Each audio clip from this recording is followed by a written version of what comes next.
দেখো এখানে বলা হচ্ছে যে 3, 5, 7 এদেরকে কি বলে। তো আমরা এটা বলতে পারি যে এদেরকে মৌলিক সংখ্যা বলা হয়। ঠিক আছে, এদেরকে কি বলে? এদেরকে বলা হয় মৌলিক সংখ্যা। মৌলিক সংখ্যা, ঠিক আছে, এটাকে বলা হয় মৌলিক সংখ্যা, যার ইংরেজি হচ্ছে প্রাইম নাম্বার।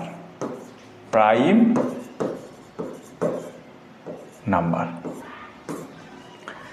এখন তোমাদের মনে প্রশ্ন জাগতে পারে যে মৌলিক সংখ্যাটা কি?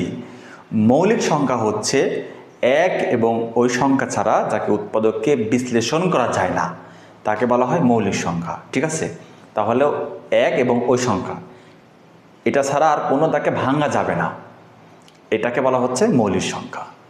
যেমন দেখো 3, দেখো 3 এককে কোনো 3ই হয়, এটা কিন্তু আর ভাঙা যাচ্ছে না। এরপর দেখো 5, 5 একে কিন্তু 5ই হয়। ঠিক আছে, এগুলো সব হচ্ছে মৌলিক সংখ্যা। তারপরে 7, 7 একে 7ই হয়। ঠিক আছে, এরপর দেখো 11, 11কে 11ই হবে। 13, 13কে 13ই হবে। ঠিক আছে, 17, 17কে 17ই হবে। এগুলো সব আমি যেগুলো লিখতেছি সব হচ্ছে মৌলিক সংখ্যা। তাহলে 3, 5, 7 এদেরকে কি বলা হয়? এদেরকে বলা হয় মৌলিক সংখ্যা। ঠিক আছে, যার ইংরেজি হচ্ছে প্রাইম নাম্বার।